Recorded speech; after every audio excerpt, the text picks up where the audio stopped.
Assalamualaikum warahmatullahi wabarakatuh. Hai Sobat Propos, selamat jumpa kembali dengan kami.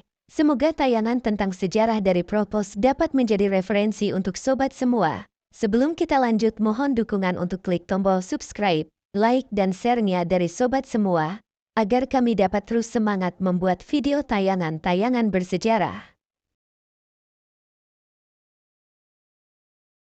Brennus dari Sinons, Brennus, 390 sebelum Masehi, adalah panglima perang Galia di Senons yang memecat dan menduduki Roma pada tahun 390 sebelum Masehi. Tidak ada yang diketahui tentang dia di luar catatan yang diberikan mengenai peristiwa ini, yang mengabadikan dia dengan menciptakan ungkapan, "Celakalah bagi yang terkalahkan," ketika orang-orang Romawi yang ditaklukkan mengeluh bahwa dia bertindak tidak adil saat mereka menyerah. Kisah Brennus dan invasinya diceritakan oleh sejumlah sejarawan Romawi, yaitu Livy, Polybius, dan Plutarch, yang menulis berabad-abad kemudian yang memanfaatkan sumber-sumber asli sebelumnya yang sudah tidak ada lagi.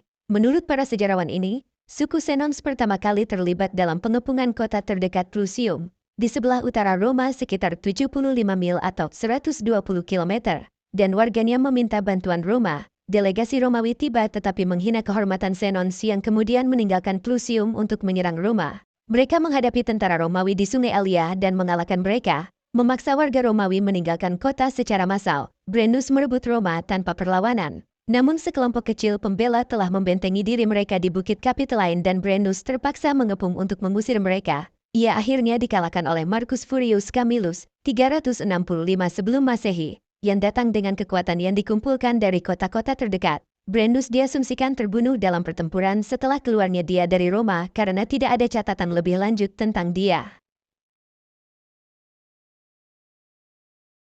Aktivitas Senones di Italia. Suku Senones tiba di Italia pada awal abad ke-4 sebelum Masehi dan menetap di pantai timur. Tidak ada yang diketahui mengenai motivasi mereka untuk menyeberangi pegunungan Alpen ke Italia, namun Plutarch mengklaim bahwa mereka didorong oleh kecintaan mereka terhadap anggur Italia dan datang untuk mencari tanah yang menghasilkan buah-buahan tersebut, mengingat seluruh dunia tandus dan liar diambil dari sumber kehidupan dari Camillus, 15.2. Plutarch juga mencatat kisah tentang seorang pria Italia yang istrinya tidak setia kepadanya yang mencari dan memimpin Senones ke Italia sebagai balas dendam serta teori bahwa mereka meninggalkan Gaul hanya karena populasinya terlalu banyak. Setelah tiba, suku Senones mendirikan kota Sena Gallica di pesisir pantai Senigalia modern setelah mengusir suku Umbria dari wilayah tersebut. Mereka terlibat dalam perdagangan dengan pemukiman seperti Massilia dan Etruria dan mendirikan pemukiman selanjutnya, dengan Sena Gallica sebagai ibu kotanya. Keberhasilan nyata mereka dalam pertempuran melawan Umbria membuat mereka mendapatkan reputasi di antara kota-kota besar dan kecil di Italia sebagai pejuang yang tangguh, dan mereka sering dipekerjakan sebagai tentara bayaran di berbagai pasukan. Keluarga Senones mendirikan kota Sena Gallica di pantai Senigalia modern setelah mengusir orang Umbria. Saat mereka bergerak ke seluruh negeri, berjuang untuk satu pemukiman melawan pemukiman lain dan kembali ke Sena Gallica, mereka membawa kembali laporan tentang tanah yang kaya dan subur di pesisir, dan hal ini mendorong beberapa kelompok untuk bermigrasi ke selatan dan beberapa kelompok penyerang untuk merebut tanah tersebut dari yang lain. Belakangan, salah satu kelompok Senones, yang dipimpin oleh Panglima Perang Brennus, datang ke kota Clusium. Tampaknya ada beberapa perbedaan dalam sumber asli yang diambil Livy dan yang lainnya mengenai motivasi mereka. Mungkin saja mereka awalnya diundang untuk datang sebagai tentara bayaran untuk memperjuangkan salah satu partai politik di Clusium melawan saingannya, atau diminta untuk memperjuangkan Clusium melawan kota lain, dan kemudian melawan Clusium itu sendiri, namun hal ini tidak jelas. Plutarch mengklaim bahwa mereka sedang mencari tanah dan melihat ada banyak tanah di sekitar kota yang tampaknya tidak diklaim, dan mereka bertanya kepada penduduk Clusium apakah mereka bisa mendapatkan hak untuk bertani dan tinggal di sana. Namun keluarga Clusium tidak mau berbagi dan meminta keluarga Senones untuk melanjutkan hidup. Suku Senones kemudian mengepung kota tersebut, dan suku Clusium meminta bantuan Roma. Roma dan Clusium. Roma bukanlah sekutu Clusium, dan tidak tertarik untuk menjadi sekutunya. Bangsa Romawi baru saja memenangkan perang 10 tahun yang panjang dan berlarut-larut dengan kota tetangga Veii, yang telah ditaklukkan oleh Jenderal Camillus dan mereka bosan dengan konflik. Camillus juga telah mengatasi sejumlah ancaman lain di wilayah tersebut dan, meskipun ia memenangkan setiap pertempuran, tentu saja ia menderita kerugian, dan Roma tidak tertarik untuk mempertaruhkan lebih banyak orang demi kota asing tersebut. Terlebih lagi, tidak ada pemimpin militer di Roma pada saat itu yang akan mengambil alih komando ekspedisi semacam itu. Camillus, setelah memenangkan perang dengan Veii dan membawa rampasan kembali ke Roma, serta mengalahkan kota dan suku lain di wilayah tersebut, diasingkan oleh Senat karena dugaan pelanggaran setelah perang. Camillus telah membuktikan dirinya sebagai ahli strategi yang brilian dan pemimpin yang karismatik, dan tampaknya tidak ada orang lain yang dapat menggantikannya setelah dia meninggalkan kota untuk diasingkan di kota Ardea. Oleh karena itu, Roma tidak berkepentingan atau tidak ada orang yang dapat mereka kirim untuk meringankan pengepungan Clusium. Tetapi karena merasa harus melakukan sesuatu, mereka mengirimkan 3 saudara laki-laki dari keluarga bangsawan Fabi sebagai duta besar untuk merundingkan perdamaian. Fabi berbicara dengan pimpinan Senones, meminta mereka untuk menghentikan pengepungan dan melanjutkan perjalanan serta memperingatkan mereka bahwa, jika tidak, Roma mungkin akan terlibat. Mereka bertanya kepada Senones kesalahan apa yang telah dilakukan Clusian terhadap mereka sehingga menyebabkan serangan terhadap kota ini dan, menurut Plutarch, Brennus menjawab, kaum Clusian salah dalam hal ini, karena hanya mampu menggarap sebidang tanah yang kecil, namun mereka bertekad untuk menguasai sebidang tanah yang luas, dan tidak mau membaginya dengan kita, yang merupakan orang asing, banyak jumlahnya, dan miskin. Ini adalah kesalahan yang kalian juga derita, hai orang-orang Romawi, yang sebelumnya dilakukan oleh kaum Albans, Fidenates, dan Ardeates, dan sekarang akhir-akhir ini di tangan kaum Feyentin, Capenates, dan banyak kaum Faliskan dan Volskia.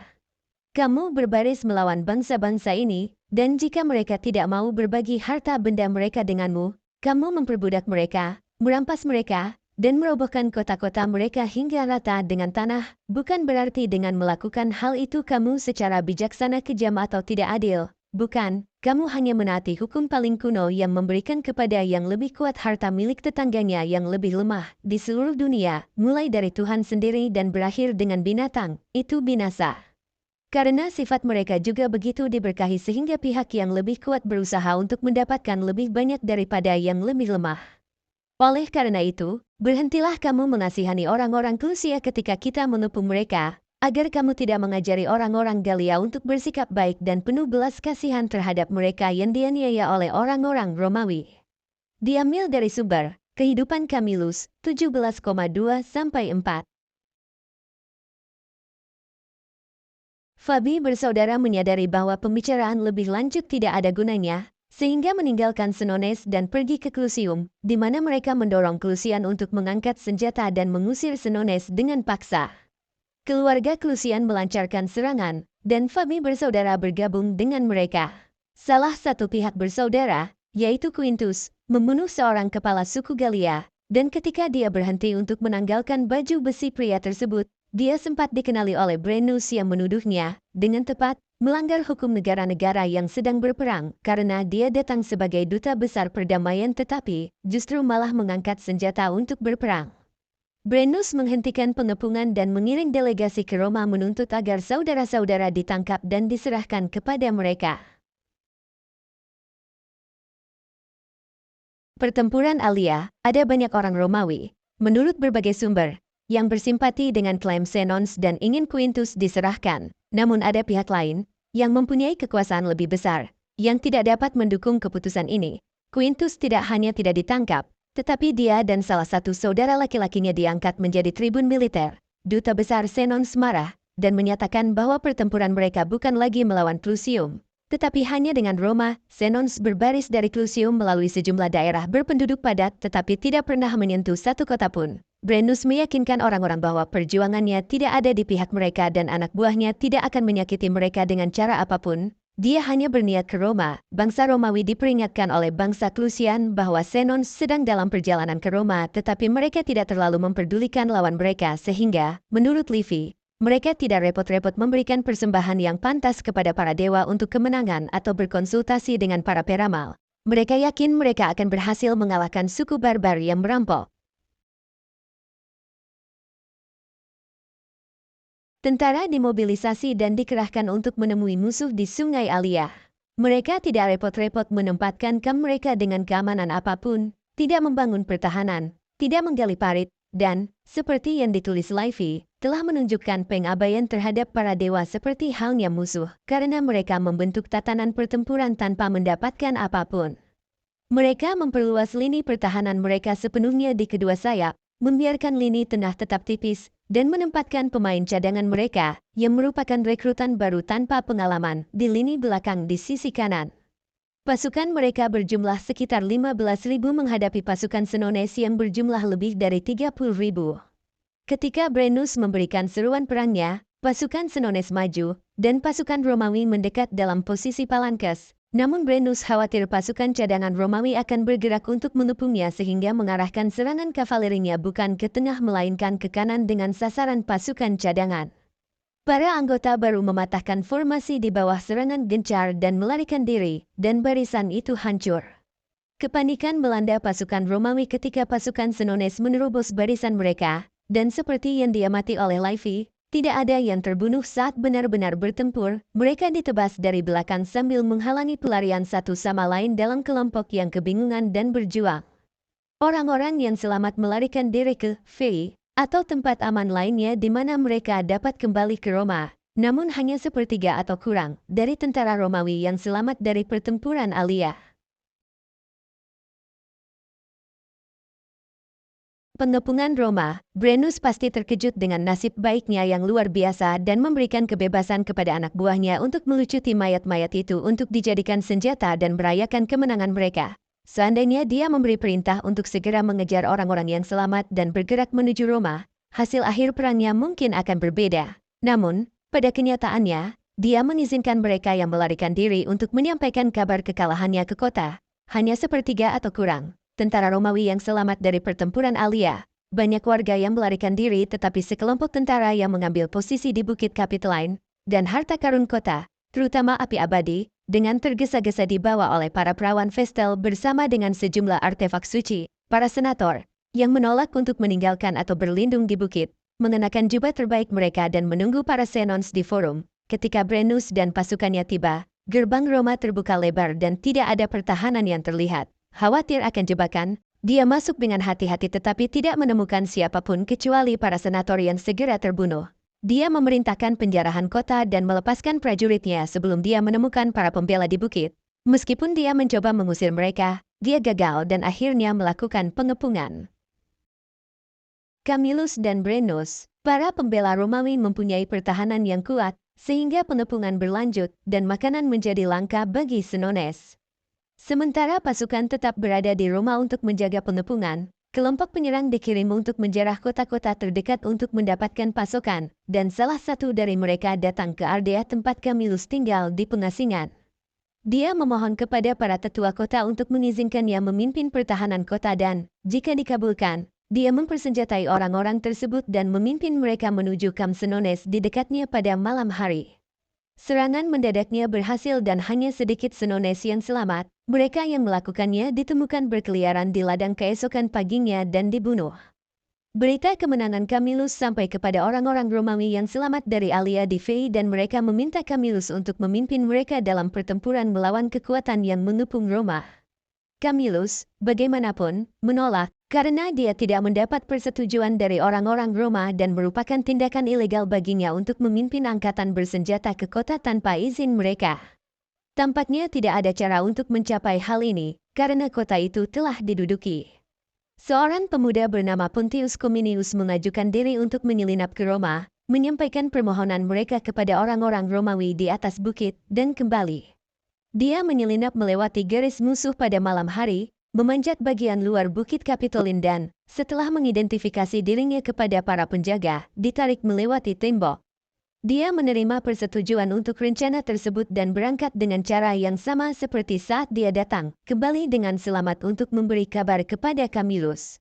Namun, saat mendaki dan menuruni bukit, Cominius telah mencabut beberapa batu dan merobek beberapa bagian rumput yang diperhatikan dan dilaporkan oleh Senones kepada Brennus. Dia menyadari bahwa musuh-musuhnya baru saja menunjukkan kepadanya cara untuk mengakhiri pengepungan dan memerintahkan serangan malam hari di mana anak buahnya akan memanjat tebing seperti yang dilakukan Cominius dan menyerang para pembela dari belakang. Para prajurit Xenons mendaki bukit dengan tenang, sementara para pembela, dan bahkan para penjaga, sedang tidur dan rencana mereka akan berhasil, tetapi angsa suci Juno, yang tetap berada di atas bukit, terjaga dan mulai menangis ketika para Xenons mencapai puncak. Teriakan mereka membuat para pembela waspada, dan salah satu dari mereka, Manlius, dengan cepat mengangkat tangannya dan menyerang. Xenons diusir kembali. Banyak dari mereka jatuh dari tebing ketika mereka dihantam oleh orang-orang yang jatuh dari atas, sehingga rencana Brennus digagalkan. Meskipun pasukan Romawi merayakan kemenangan mereka menyadari bahwa mereka masih berada dalam posisi yang mengerikan karena kehabisan makanan.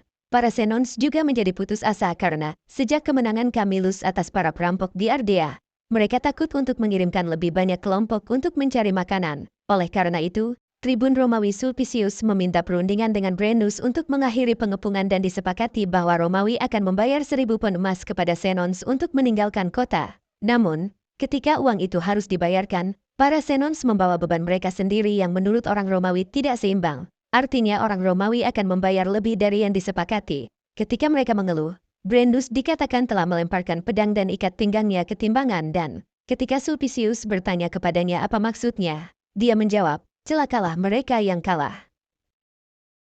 Menurut catatan Plutarch, pada titik inilah Camillus memasuki kota dengan pasukannya. Sejarawan lain berbeda pendapat mengenai hal ini, dan melakukan negosiasi. Dia mengambil emas dari timbangannya dan memberikannya kepada pelayannya, memberitahu Brennus bahwa Roma akan diserahkan dengan besi dan bukan dengan emas. Brennus sangat marah, mengeluh bahwa dia telah membuat kesepakatan dengan Romawi, tetapi Camillus mengatakan kepadanya bahwa kesepakatan itu tidak mengikat karena dialah satu-satunya otoritas hukum yang dapat mengizinkannya dan, jelas, tidak melakukannya. Pertempuran terjadi antara Xenons dan Romawi di jalanan, tetapi, menyadari bahwa dia tidak dapat membentuk prajuritnya secara efisien untuk berperang, Brennus memimpin pasukannya keluar kota menuju tempat yang lebih baik. Camillus mengikutinya dengan pasukannya, dan Xenons dikalahkan. Brennus diasumsikan tewas dalam pertempuran ini, dan yang selamat tersebar.